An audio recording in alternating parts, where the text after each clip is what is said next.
Hola, ¿cómo están? Mi nombre es Melissa Jarque, yo soy la docente que va a estar a cargo de este eje número 4 de Derecho Penal. Soy, abogada, graduada de la Universidad Nacional del Sur, especialista en Criminología de la Universidad Nacional del Quilmes y máster en Psicología Criminal de la Universidad Europea del Atlántico. La idea del eje 4 es focalizar específicamente en Derecho Penal, pero particularmente en lo que tiene que ver con el Ministerio Público. Por eso, la idea es partir de decir que el Ministerio Público forma parte del Poder Judicial, pero que cuenta con autonomía funcional, ¿sí? Es decir, que este Ministerio Público va a prestar un servicio público esencial, un servicio para la comunidad, ¿sí? Que va a caracterizarse por estos elementos que vemos acá, por calidad técnica, por respetabilidad, por prestigio, ¿sí? Por actitud proactiva y por estar comprometido con dos ejes fundamentales.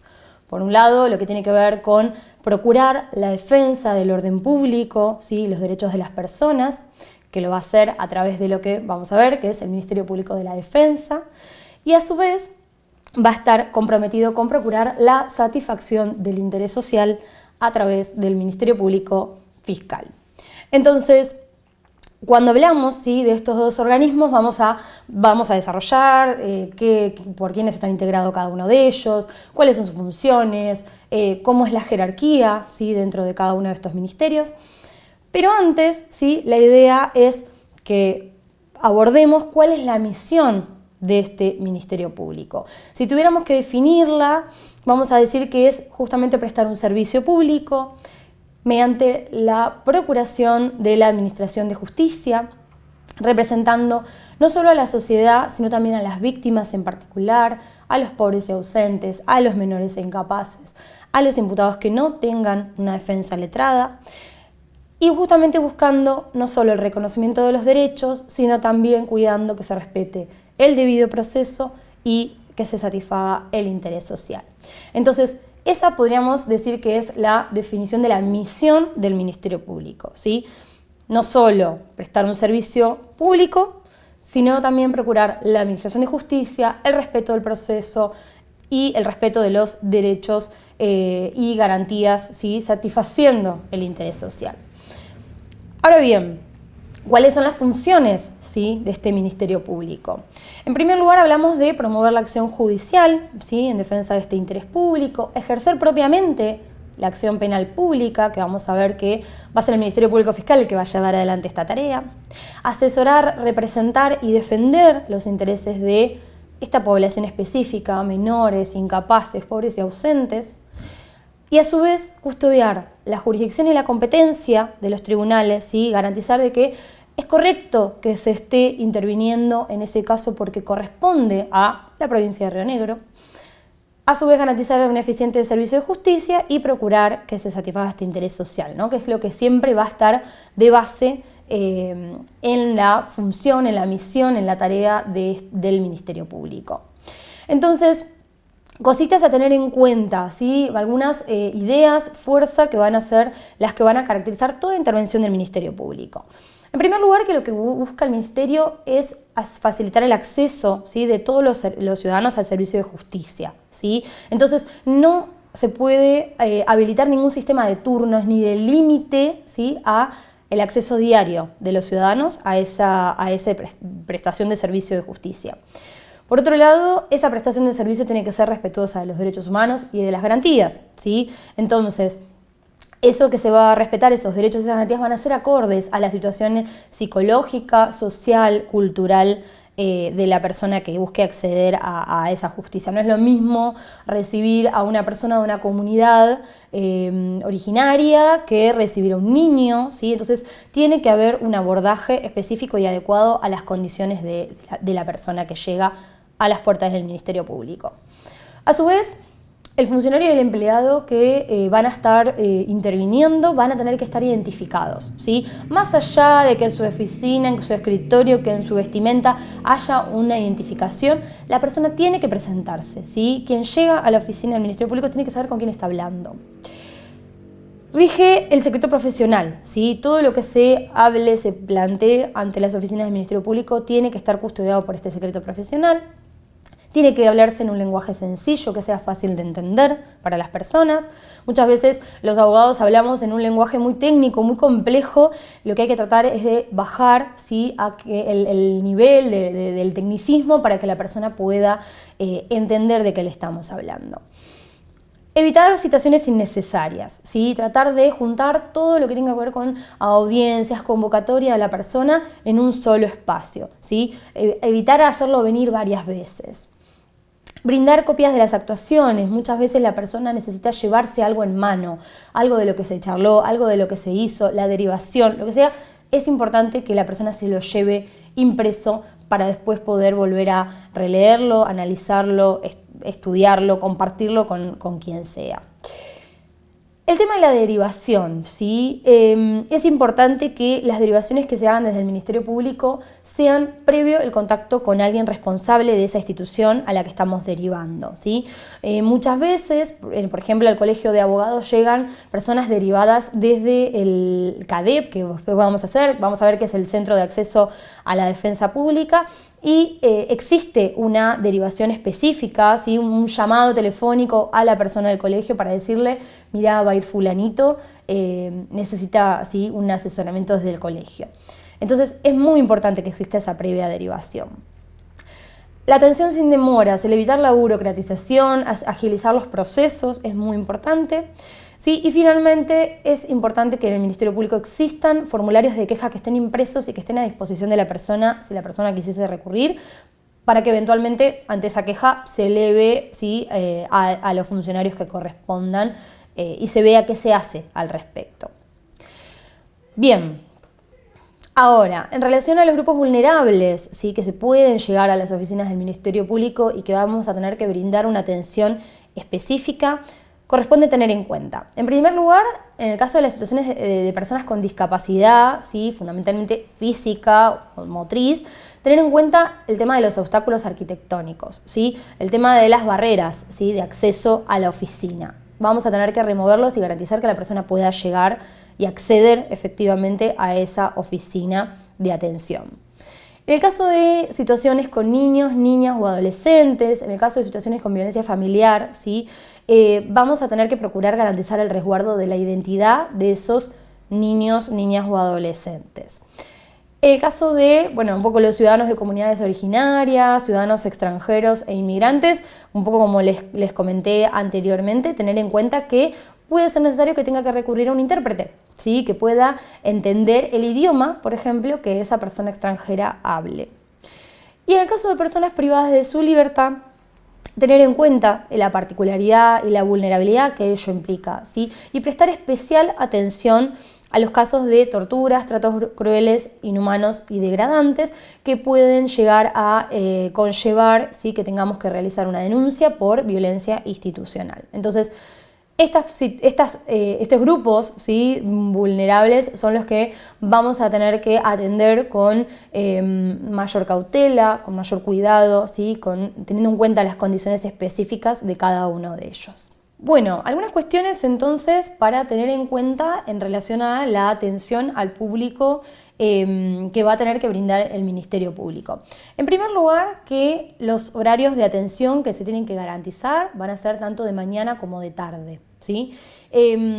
Vamos a tener oficinas, ¿sí?, ocupadas en el horario de la mañana, que van a ser las de acceso al ministerio, pero en el caso de los horarios de tarde va a también tener que garantizarse un sistema de guardia pasiva, ¿sí? Estos horarios van a tener que estar volcados en la cartelería apropiada, donde las personas tienen que poder conocer en qué horario se pueden acercar a la sede. Y tiene que garantizarse siempre la presencia de un agente técnico administrativo y un funcionario. Este servicio de guardia pasiva, el que yo les comentaba recién, tiene que ver con que las líneas telefónicas tienen que estar activas, ¿sí? Va a ser el funcionario el que va a tener que poder garantizar que ese servicio se pueda brindar, ¿sí? Luego, un poquito más adelante, vamos a ver que las comisarías van a ser las que también van a brindar atención, por ejemplo, para la recepción de denuncias 24 horas, los teléfonos de guardia o de turno también van a tener atención 24 horas, ¿sí? Pero lo importante es eso, que exista acceso y atención al público durante todo el día, ¿sí?, mañana y tarde. Ahora bien, ¿quién va a ser la persona que va a estar a cargo de todo el Ministerio Público? El Procurador General, ¿sí? El Procurador General va a ser la autoridad máxima del Ministerio y por eso va a tener distintas funciones, ¿sí? Distintas funciones que vamos a ver que van desde lo técnico hasta lo administrativo, ¿sí? Entre ellas se pueden enumerar. En primer lugar, que fija las políticas de persecución penal del Ministerio Público. Va a ser el que va a dar las instrucciones generales y el que va a definir cuál es la política a seguir por parte del organismo. Va a tener funciones administrativas que tienen que ver más con lo de superintendencia, con la administración general, con todo lo que tenga que ver con lo presupuestario, ¿sí? Va a tener que promover y supervisar que el organismo realice las tareas que tiene a su cargo. Eventualmente podría promover la acción penal pública directamente él cuando lo considere necesario. Podría llegar a definir la creación de unidades especializadas de investigación cuando sean situaciones complejas y armar los equipos para ello. Va a formar parte del Consejo de la Magistratura cuando se vaya a remover o se vaya a designar a alguien que forme parte del Ministerio Público. En el caso de que se enjuicie a algún magistrado, va a ser el que va a tener a su cargo el rol de acusador. Va a resolver aquellos recursos que se interpongan contra las decisiones del fiscal general o del defensor general. Va a tener que determinar actividades de capacitación para los miembros del Ministerio Público, organizar oficinas de asistencia técnica, presidir el consejo que conforman fiscales y defensores, solicitar que se apliquen medidas disciplinarias cuando haya un incumplimiento irregular, ¿sí?, de las funciones que ellos tienen a cargo, y también va a tener que asistir al Superior Tribunal de Justicia en relación a aquellos acuerdos, ¿sí?, que versen sobre algo que tenga que ver con el Ministerio Público, sobre recursos de apelación, cuestiones que tengan cierta gravedad institucional, ¿sí? Entonces, como ven, el rol del Procurador General es súper amplio, ¿sí?, y por eso no va a poder desempeñarse solo, va a tener que contar con el acompañamiento de 3 organismos auxiliares, que son los que ahora les voy a mostrar.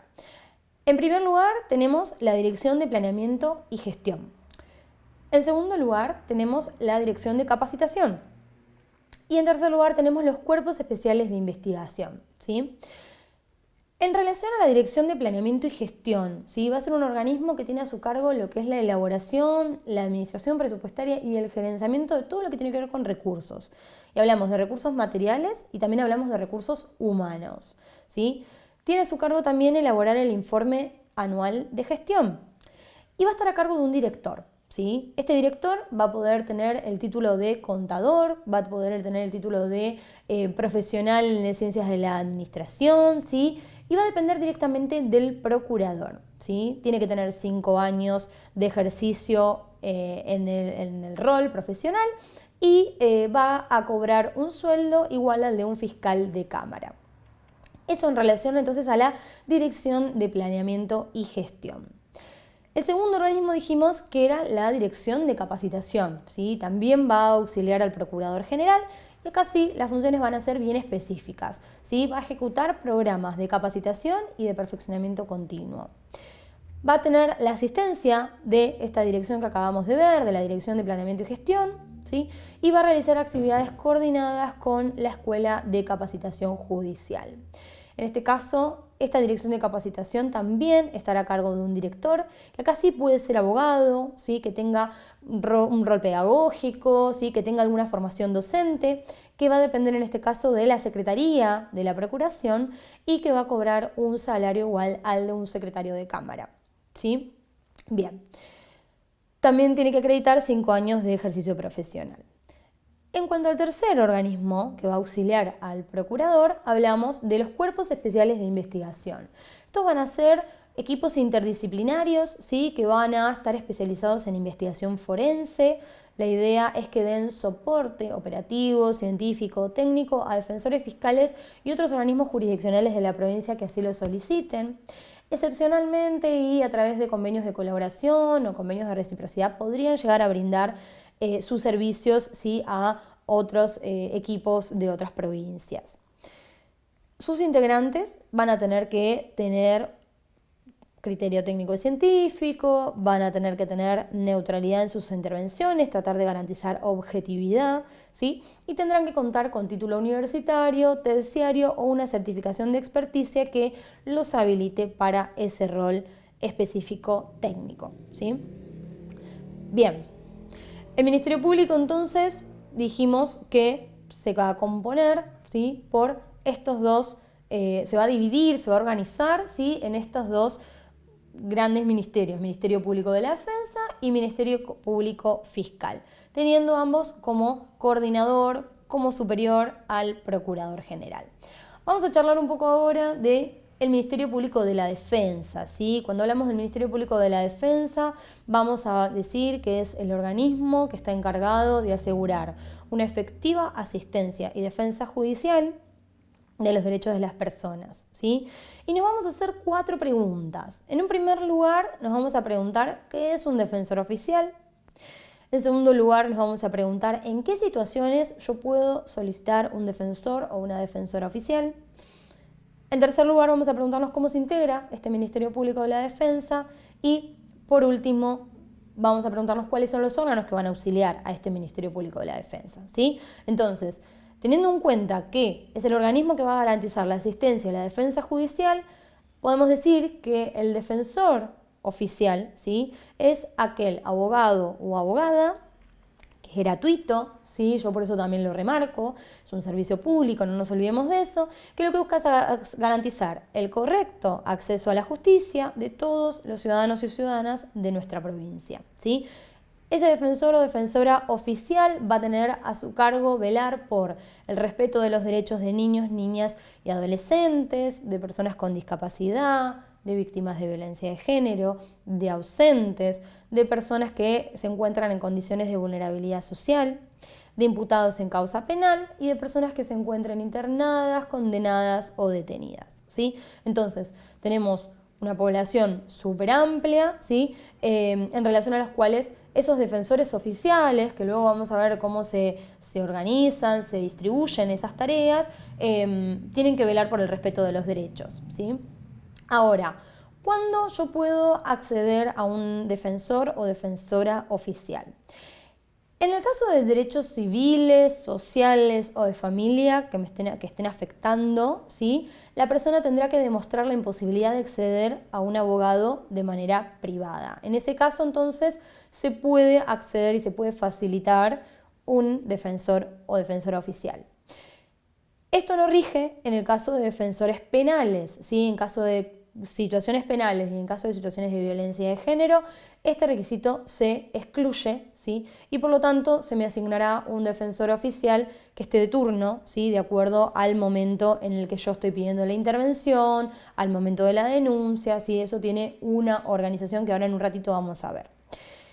¿Cuál es la puerta de acceso para poder ir a conseguir un defensor oficial? El Centro de Atención a la Defensa Pública, que conocemos como CADEP, ¿sí? El CADEP entonces va a ser el punto de acceso a una defensa oficial y vamos a tener sedes del CADEP en todas estas localidades: Viedma, Cholechuel, Regina, Roca, Cipolletti y San Carlos de Bariloche. Bien. En tercer lugar, lo que nos preguntamos es cómo se integra este Ministerio Público de la Defensa. Ya vimos que tenemos un Procurador General arriba del todo, pero tenemos la Defensa y tenemos la Fiscalía. Entonces, en el caso de la Defensa, vamos a tener una estructura jerárquica en donde vamos a ubicar al Defensor General, ¿sí? En un primer lugar. Vamos a tener defensores que se van a distribuir de acuerdo al fuero, si hablamos del fuero penal, si hablamos de un defensor de menores incapaces, si hablamos de un defensor de pobres y ausentes, si hablamos de un defensor de métodos autocompositivos de resolución de conflictos. Y luego vamos a tener a los defensores adjuntos. La idea es que vayamos viendo cuáles son las funciones de cada uno de ellos. Entonces, en primer lugar, ¿cuál es la función de este defensor general? ¿Sí? El defensor general va a ser la autoridad máxima del Ministerio Público de la Defensa. Va a ser el que tiene a cargo dirigir la política de este Ministerio Público de la Defensa para poder resguardar el debido proceso, la defensa en juicio, ¿sí? Va a ser el que va a velar porque se cumpla con ese objetivo en el organismo. Va a sostener aquellos recursos que se interpongan ante el Superior Tribunal de Justicia, ¿sí? que interpongan el resto de los defensores, él lo tiene que sostener. va a ser el que lo va a representar al Ministerio Público de la Defensa en los convenios, va a ser el que va a ejercer funciones de superintendencia, todo lo que tenga que ver más con lo administrativo, y va a coordinar un sistema de control de gestión, ¿sí? Entonces, todas estas funciones son las que va a tener a su cargo el defensor general. Por su parte, los defensores específicos, ¿sí?, de cada fuero van a tener a su cargo. En el caso del fuero penal, que es donde nos compete en este eje, podemos decir que tienen que representar, que tienen que asistir a cualquier persona que requiera sus servicios, ¿sí?, con independencia de la condición económica, ¿sí? Entonces, el defensor de fuero penal tiene que intervenir. En el caso de los defensores de menores incapaces, de pobres y ausentes y de métodos autocompositivos, ustedes ya lo vieron en el eje número 2, ¿sí? Tienen la función específica de acompañar a esta población, ¿sí?, definida de acuerdo al criterio que no mencionamos antes, que es acreditar la vulnerabilidad social y retomar un poco lo visto en el eje número 2. Pero sí, bueno, podemos diferenciar entonces cada uno de estos fueros. Y finalmente, cuando hablamos de los defensores adjuntos, ¿sí?, vamos a tener que mencionar muchas de sus tareas, que lo que yo hice fue organizarlo de acuerdo a lo que pueden hacer, lo que deben hacer, ¿sí?, y lo que no pueden hacer. Entonces, pueden actuar en relación o tienen que actuar en relación inmediata con el funcionario de quien dependen. Pueden intervenir en audiencias, en actos procesales generales, pueden firmar escritos, ¿sí?, siempre y cuando no represente la disposición de una acción penal, no comprometan, ¿sí?, al Ministerio Público. Pueden subrogar al titular si está de vacaciones o con licencia, siempre y cuando haya una designación a tal efecto del defensor general. ¿Qué pueden hacer? ¿Qué deben hacer en realidad? Eso fue lo que pueden. Ahora, ¿qué es lo que deben? Tienen que informar sí o sí cuál es el estado del proceso, ¿sí?, y cuál es el resultado de la estrategia que se delineó. Tienen que también seguir la agenda de audiencias, y lo que no pueden hacer es desistir o promover la acción penal, porque eso le va a tocar, ¿sí?, al defensor que está por encima, ¿sí? No pueden promover o desistir de la elevación a juicio, no pueden promover o acordar abreviar una instrucción, abreviar un juicio o suspenderlo, y no pueden aplicar un criterio de oportunidad. Entonces, tener en cuenta eso, que algunas cosas pueden, que algunas cosas directamente no pueden, ¿sí?, y que algunas cosas deben, sí o sí realizar los defensores adjuntos. Bien. Estamos entonces defensor general, defensores de cada fuero y defensores adjuntos. Ahora bien, ¿qué organismos son auxiliares, ¿sí?, de este Ministerio Público de la Defensa? Vamos a identificar puntualmente dos organismos. Por un lado, las oficinas del Servicio Social, ¿sí?, y por el otro, las oficinas de asistencia al detenido y al condenado.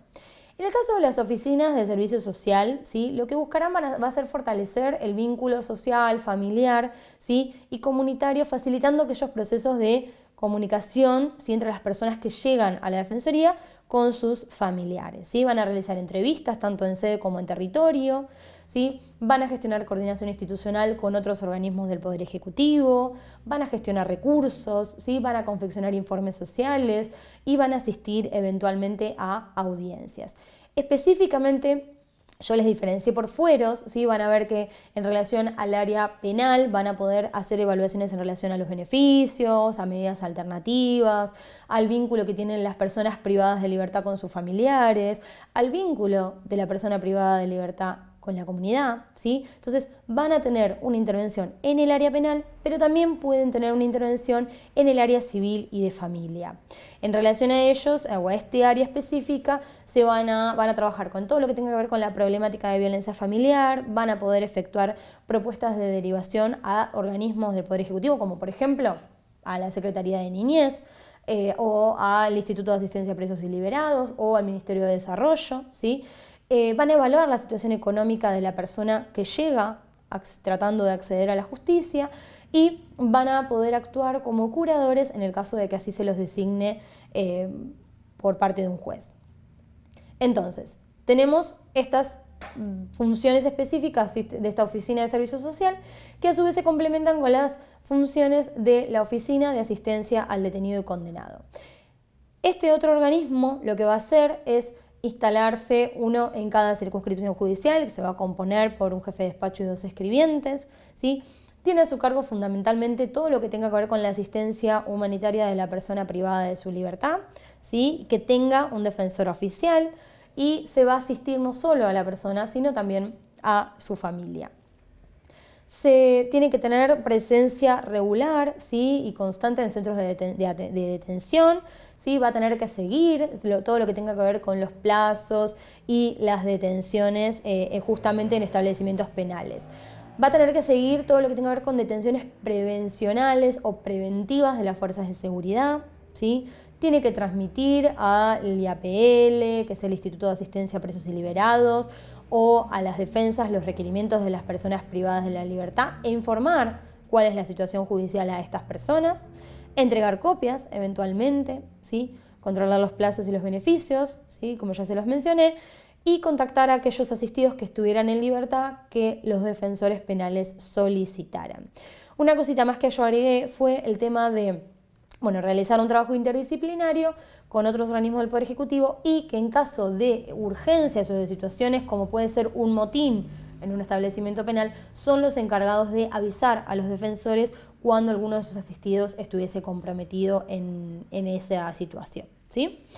Bien, entonces, estos 2 organismos van a ser los que van a acompañar las funciones del Ministerio Público de la Defensa. Ahora bien, ya tenemos Ministerio Público de la Defensa, ¿sí? Nos queda ver Ministerio Público Fiscal. Este Ministerio Público Fiscal, ¿sí? va a estar a cargo, ¿sí? de justamente defender los intereses generales a través de la investigación de delitos, buscando satisfacer el bien común, ¿sí? Y va a ser el representante de la sociedad en general y de la víctima en particular, ¿sí? Ante la comisión de un delito es este Ministerio Público Fiscal el que se va a tener que encargar de realizar la investigación y defender el interés de la sociedad en que se sepa qué es lo que aconteció, que se solucione el conflicto, ¿sí? Va a dirigir la investigación, entonces recolectar las pruebas de los hechos y eventualmente formular la acusación al responsable de ese delito. Puede actuar de oficio, y por qué yo les pongo acá excepciones, ¿sí? Cuando existe un delito, como por ejemplo un robo, ¿sí? La Fiscalía puede iniciar la investigación de oficio, por sí mismo, sin que venga la víctima de ese robo a denunciarlo. Sin embargo, hay algunos casos, como lo tienen que ver con las acciones dependientes de instancia privada, como puede ser un delito contra la integridad sexual, en donde la víctima tiene que hacer la denuncia, ¿sí? Tiene que dar su consentimiento para que se inicie una investigación, porque si no la Fiscalía no va a poder trabajar. Entonces, la regla es que la acción pública, la Fiscalía la puede llevar adelante por sí misma, pero tenemos ciertas excepciones. 4 preguntas nos vamos a hacer también en relación a la Fiscalía. En primer lugar, ¿qué es un delito? En segundo lugar, ¿cómo se denuncia un delito? En tercer lugar, ¿cómo se integra el Ministerio Público Fiscal? Y por último, vamos a preguntarnos cuál es el órgano que va a auxiliar a este Ministerio Público Fiscal. En relación a la primera pregunta, ¿qué es un delito? Yo les traigo la definición que nosotros estudiamos en la carrera de abogacía, ¿sí? Que lo que decimos es que es una acción típica, antijurídica y culpable, ¿sí? Entonces, esos son los 4 escalones que tenemos que subir y que tenemos que garantizar que se den para poder hablar de delito. Ustedes en el material lo que van a poder leer es que se define como delito a aquella conducta humana que lesiona algún bien jurídico protegido por el Código Penal, ¿sí? Como la vida, el patrimonio, la integridad sexual, a través de una conducta que es contraria a lo que dice la ley. Entonces, estamos hablando de lo mismo, estamos hablando de una acción, una conducta voluntaria humana que está justamente haciendo algo que el Código Penal dice que no hay que hacer, ¿sí? Que es contrario a la norma y que es culpable. ¿Por qué? Porque hay una comprensión de la criminalidad de los actos, ¿sí? ¿Por qué en el caso de un menor de 16 años no vamos a tener delito? ¿Sí? Porque justamente no hay culpabilidad, porque no hay imputabilidad, porque esa persona no comprende la criminalidad de sus actos y por lo tanto, por eso decimos que un menor de 16 años es inimputable y no puede ser penado. Entonces, estos van a ser los 4 requisitos para poder hablar de un delito, y lo que dice el Código Penal es que en relación al responsable de esa conducta, de ese delito, hay que prever una pena, ¿sí? ¿Cuáles son las 3 penas que prevé nuestro Código que están hoy vigentes? La pena de prisión, la pena de multa y la pena de inhabilitación, ¿sí? La prisión es la que nosotros conocemos, que sale en las películas, que sale en la tele, que sale en las noticias, el establecimiento privativo de la libertad, que limita la libertad ambulatoria. La multa, que tiene que ver con una pena económica, ¿sí? Tiene que ver con una sanción económica, una sanción pecuniaria. Y hablamos de la inhabilitación cuando, por ejemplo, un médico comete un delito en el ejercicio de sus funciones, se lo puede inhabilitar para ejercer la medicina. O se atropella a alguien con un auto y lo que se hace es inhabilitar para conducir, ¿sí? Entonces hay una pena, ¿sí?, que está prevista entonces en el Código Penal en los casos concretos. Bien, ¿cómo se denuncia un delito? Cualquier persona va a poder denunciar en el Ministerio Público Fiscal un delito si fue víctima, ¿sí? Acá mencionamos los delitos de acción pública, mencionamos los delitos de acción dependiente de instancia privada, como les mencioné hoy, por ejemplo, los que tienen que ver con la afectación de la integridad sexual de una persona. Solo vamos a necesitar pedir el documento nacional de identidad. Y acá está el tema de los horarios, ¿sí? Una oficina de acceso al Ministerio Público Fiscal funciona de 7:30 a 1:30. ¿Qué hago si yo quiero hacer una denuncia después de ese horario? Bueno, puedo acceder o a un teléfono de turno que está vigente durante las 24 horas o puedo ir a una comisaría durante también las 24 horas. Algo que suele suceder y que nos encontramos mucho nosotros los abogados es que aunque nos dicen no fui a la comisaría y no me quisieron tomar la denuncia, eso está mal. ¿Sí? Siempre nos tienen que tomar la denuncia. Eventualmente después se verá si eso prospera o no prospera, ¿sí? Y serán las fiscalías las que van a tomar esa decisión, pero la comisaría debe tomarnos la denuncia. Yo les agrego acá una notita al pie, que es que el Código Procesal Penal de Río Negro prevé la posibilidad de realizar una denuncia por escrito, ¿sí? A mí me pasó en un caso, una chica que quería realizar una denuncia por abuso sexual y que realmente era muy revictimizante para ella tener que ir a contarle a un desconocido en una oficina, rodeado de otra gente, ¿sí?, qué es lo que había sucedido. Entonces lo que hicimos fue preparar una denuncia por escrito, la llevamos, se nos recibió en mesa de entradas de la Fiscalía y eso ya empezó a tramitar como si hubiese sido una denuncia verbal, ¿sí? Entonces está prevista esa posibilidad. Bien. Tercer pregunta, ¿cómo se integra el Ministerio Público Fiscal? Otra vez vamos a la estructura jerárquica. En primer lugar, nos vamos a encontrar con un fiscal general, luego nos vamos a encontrar con los fiscales jefes, luego nos vamos a encontrar con los agentes fiscales y por último nos vamos a encontrar con los fiscales adjuntos. En relación al fiscal general, ¿sí?, nos vamos a encontrar con que tiene a su cargo, obviamente, ser la autoridad máxima del Ministerio Público Fiscal, coordinar y supervisar a todos los demás fiscales, fiscales jefes, agentes fiscales, va a tener a su cargo la superintendencia, va a conceder las licencias, va a intervenir en casos de recursos de casación, de inconstitucionalidad, de revisión, va a controlar los plazos, ¿sí? Y fíjense que es bastante parecido, ¿sí?, al rol que tenía el defensor general, ¿sí?, en el lado opuesto, pero bastante similar. Tareas de superintendencia, tareas de coordinar a los equipos de fiscales y bien. Acá tenemos, a diferencia de la Ministerio Público de la Defensa, tenemos fiscales jefes, ¿sí? Estos fiscales jefes no estaban allá en la estructura del Ministerio Público de la Defensa. Y estos fiscales jefes son los que van a supervisar a los agentes fiscales, van a darles apoyo logístico, ¿sí?, estratégico en relación a los casos que tengan que llevar adelante. Va a actuar el fiscal jefe en el juicio por jurados acompañado del fiscal que lleve el caso. Va a impugnar aquellas decisiones jurisdiccionales, aquellas decisiones de los jueces en los que no estén de acuerdo. Va a coordinar equipos, ¿sí?, eventualmente para una investigación genérica o compleja. Va a confeccionar los listas de peritos de los laboratorios, ¿sí?, a los que podrían llegar a tener que recurrir su equipo de fiscales ante un determinado caso.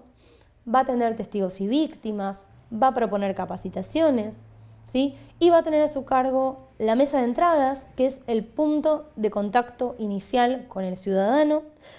Tiene a su cargo todo lo que tiene que ver con la oficina de denuncias, ¿sí?, más allá de que después se tome la decisión de archivar o continuar o no con esa denuncia que se haya presentado. Y va a tener a su cargo la unidad de ejecución. La unidad de ejecución es la que se va a encargar de hacer todo el seguimiento que tenga que ver con los plazos, ¿sí?, cuando ya estamos en etapa de ejecución penal, ¿sí? Entonces es el fiscal jefe el que tiene a su cargo el seguimiento de estos tres organismos. Bien, hablamos ahora sí de los agentes fiscales. ¿sí? Los agentes fiscales son los que van a ejercer la acción penal hasta tanto finalice el proceso, ¿sí?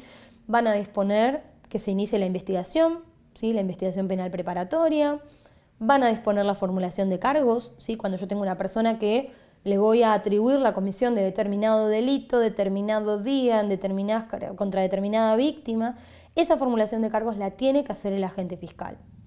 Va a dirigir a los funcionarios policiales que van a acompañar en la investigación. Tenemos que hacer un allanamiento, bueno, es el agente fiscal el que va a decir, vamos con un equipo de policías así, asá, vamos con gendarmería, vamos con prefectura, vamos, ¿sí? Entonces es el agente fiscal el que va a tomar esa decisión. Es el agente fiscal el que va a decidir si desestima una denuncia, si la archiva, si aplica un criterio de oportunidad, si lo manda a que se realice o se evalúe una conciliación o una mediación, ¿sí? Es el que dispone de las diligencias, ¿sí? Eventualmente con pedido de autorización judicial cuando el caso lo requiera. Puede pedir medidas cautelares, puede formular la acusación si reunió los elementos suficientes o puede solicitar que se dicte el sobreseimiento cuando ello no aconteció. Va a concurrir al juicio y va a denunciar eventualmente el quebrantamiento de las reglas de conducta por parte del imputado. Si el imputado tenía que cumplir con determinadas pautas y no lo hizo, eventualmente será el que va a tener que denunciar ese incumplimiento.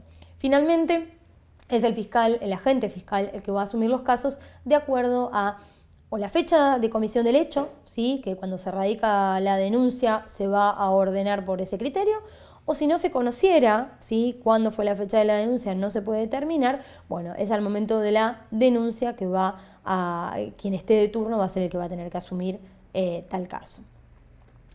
Bien, finalmente nos queda ver cuál es la tarea de los fiscales adjuntos, que es bastante similar a lo que ya vimos de los defensores adjuntos.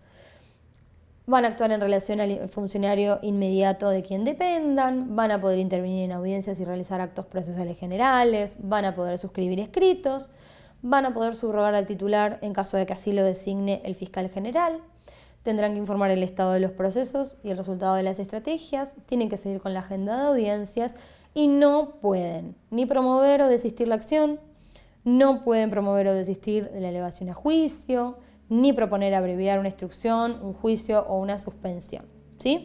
Entonces es bastante similar, bastante paralelo a lo que hacían los defensores adjuntos. Bien. Última pregunta que nos queda en relación al Ministerio Público Fiscal. ¿Cuál es el organismo que lo va a auxiliar y que lo va a acompañar? La Oficina de Atención a la Víctima del Delito, también conocida como OFAVI, ¿sí? La OFAVI va a estar conformada de manera interdisciplinaria por un equipo de psicólogos, trabajadores sociales y psicopedagogos, ¿sí? Que lo que se van a encargar es de asistir y contener a las víctimas de delitos, ¿sí? Hablamos de víctimas directas e indirectas, que ahora vamos a ver un poquito de qué se trata. Intervienen cuando lo solicita el fiscal, ¿sí? Desde que inicia hasta que finaliza el proceso. Pueden hacer entrevistas en territorio, pueden hacer entrevistas en la sede de trabajo de ellos, ¿sí? Evalúan los riesgos y sugieren medidas de protección, por ejemplo, una medida cautelar. Y siempre trabajan en red, ¿sí? Siempre se articula con otros organismos. Bien. Vimos entonces el Ministerio Público de la Defensa, vimos Ministerio Público Fiscal, vimos Procurador General y lo que nos quedan son otros conceptos importantes para tener en cuenta al momento de que ustedes rindan este cuarto eje penal. 3 conceptos importantes: la víctima en el proceso penal, la conversión de la acción penal y el criterio de oportunidad. Vamos a ver muy brevemente cada uno de ellos. En primer lugar, en relación a la víctima, ¿sí? La víctima históricamente no participaba del proceso penal, hoy ocupa un lugar muy importante, ¿sí? De acuerdo a la regulación que tenemos nosotros en el Código de Río Negro. Cuando hablamos de víctima directa o víctima indirecta, ¿sí? Si a mí vienen y me roban mi cartera, yo soy la víctima directa, pero si a mí vienen y me matan, yo obviamente no estoy más acá. ¿Quiénes van a ser víctimas indirectas? Mi pareja, mi mamá, mi papá, mis hijos, mis hermanos, ¿sí? Entonces, la víctima que puede participar en este proceso penal va a ser tanto la víctima directa como, en el caso que les mostré, que les conté, la víctima indirecta, ¿sí? Entonces tiene un lugar muy importante en el proceso penal, va a estar acompañada y representados sus derechos por el Ministerio Público Fiscal, ¿sí? Que recordemos que es el que tiene que justamente garantizar el interés social, realizar, ¿sí?, la investigación, que ver qué es lo que sucedió. Y algunos de los derechos que se enumeran, ¿sí?, en relación a la víctima específicamente van a ser estos: trato digno y respetuoso, respeto por la intimidad, brindar medidas de protección eventualmente para su seguridad, para los testigos, el derecho a la información, el saber qué está pasando y cómo es el proceso y cómo es el paso a paso, y el derecho a saber si se va a archivar o se va a desestimar esa denuncia que yo como víctima radiqué. Tengo derecho a saberlo y evaluar qué es lo que quiero hacer, ¿sí? Y con esto ahora se va a vincular lo que vemos de la conversión de la acción penal. Porque si la Fiscalía toma la decisión de archivar o desestimar, ¿sí?, la denuncia que yo presenté, yo tengo derecho a que eso sea revisado por un fiscal superior. Vamos a suponer que el fiscal superior dice: está bien, hay que continuar con la acción, hay que continuar con la investigación. En ese caso se toma la decisión de modificar el agente fiscal. Pero si el fiscal superior decide que hay que mantener el archivo o hay que desestimar la denuncia, eventualmente yo como víctima me puedo presentar en el expediente como querellante, y ahí sí tengo la posibilidad de pedirle a un juez que convierta, primero que revise esa decisión, y eventualmente que considere convertir esa acción penal pública que impulsaba el Ministerio Público Fiscal, que la convierta en acción penal privada, ¿sí?, que impulsaría yo como querellante con mi abogado particular, ¿sí?, o con mi defensa eventualmente pública. Entonces, ese es un derecho muy importante, ¿sí?, que la víctima tiene en este proceso. Eventualmente, si se hiciera lugar a esta conversión de la acción, yo podría solicitar el auxilio judicial para determinadas medidas de prueba, ¿sí?, que quizás lo necesite. Bien. Tercer concepto importante tener en cuenta: criterio de oportunidad. El criterio de oportunidad va a ser incorporado, ¿sí?, a partir de la Ley Provincial 5020, del nuevo Código Procesal Penal, cuando en realidad hay un cambio de paradigma. Originariamente, antes de este nuevo código, ¿sí?, la persecución penal lo que buscaba era averiguar la verdad, ¿sí?, saber qué es lo que sucedió. A partir de este nuevo código, lo que se establece es que en realidad lo que busca la persecución penal es resolver el conflicto primario, ¿sí?, contribuir para poder restablecer la armonía entre las partes y la paz social, ¿sí? Entonces hay un cambio de paradigma, hay un cambio de eje, y por eso es que aparece este criterio de oportunidad como una forma distinta de administrar justicia. Es una solución alternativa, ¿sí? Lo que se busca es que la víctima también pueda recibir una respuesta adecuada. ¿Y cuál es el efecto que tiene aplicar un criterio o disponer un criterio de oportunidad? Se extingue la acción, ¿sí? Entonces no se van a generar antecedentes penales para el imputado. Solo lo va a poder disponer él o la fiscal, ¿sí?, un poco en base al orden y a cómo está conformada este Ministerio Público Fiscal, de acuerdo a lo que vimos anteriormente. Entonces, este criterio de oportunidad, ¿cuáles son los casos en los que se puede aplicar o en los que sería viable? En primer lugar, cuando el hecho sea insignificante o no afecte gravemente el interés público, cuando la intervención del imputado se estime que es de menor relevancia y no tenemos una pena de más de 6 años de prisión. En delitos culposos, cuando ya como consecuencia del hecho la persona ha sufrido, ¿sí?, algo que hace que sea innecesario o desproporcionado aplicar una pena. Cuando la pena, ¿sí?, carezca de importancia, ¿sí?, de acuerdo a lo que está relatado acá, considerando la pena ya impuesta o lo que pasa en relación a otros delitos, otros hechos. También cuando exista conciliación o mediación entre las partes, ¿sí?, y tenemos un máximo de pena de 15 años, entonces podría llegar a ser que sea viable un criterio de oportunidad. Y un asterisco, ¿sí?, que establece la propia normativa es que no aplica este criterio de oportunidad en relación a los delitos que sean cometidos por funcionario en el ejercicio de sus funciones, ¿sí? Bien, ¿es una forma entonces alternativa de solucionar un conflicto? Sí. ¿Es un recurso que está disponible para el Ministerio Público Fiscal? Sí. Bien, recapitulando entonces, vimos Ministerio Público, vimos cuál era su misión, vimos cuáles eran sus funciones, ¿sí? Vimos cuáles eran las características de la atención al público que tiene que brindar, ¿sí? Hablamos de la población vulnerable que tiene que recibir y cómo la tiene que recibir. y hablamos del tema de los horarios de atención, ¿sí? Que cuándo estaría disponible esa atención al Ministerio Público y qué es lo que no se puede limitar. En segundo lugar, hablamos del Procurador General, hablamos de qué es la autoridad máxima, de cuáles son sus funciones y cuáles son los 3 organismos auxiliares que lo van a acompañar. Por otra parte, hablamos del Ministerio Público de la Defensa, ¿sí? Lo definimos, dijimos qué es un defensor o una defensora oficial, cómo podemos acceder a uno de ellos, cómo está integrado ese Ministerio Público de la Defensa y cuáles son los 2 organismos auxiliares que lo van a acompañar. Finalmente hablamos del Ministerio Público de la Fiscalía, ¿sí? Ministerio Público Fiscal, y que dijimos cuál era la definición, qué es un delito, cómo lo denuncio, cómo se integra y cuál es el organismo auxiliar. Y cerramos con conceptos importantes a tener en cuenta, con el tema de la víctima en el proceso penal, que tiene que ver con la conversión de la acción penal y con lo que es este criterio de oportunidad al que se podría eventualmente recurrir como una forma de solución alternativa. Eso es todo entonces en este eje número 4. Les agradezco mucho por el espacio y va a quedar a disposición este PowerPoint que yo compartí hoy. Lo van a tener en los comentarios, ¿sí? Del video para que puedan acceder, para que puedan volver a mirarlo. Muchas gracias.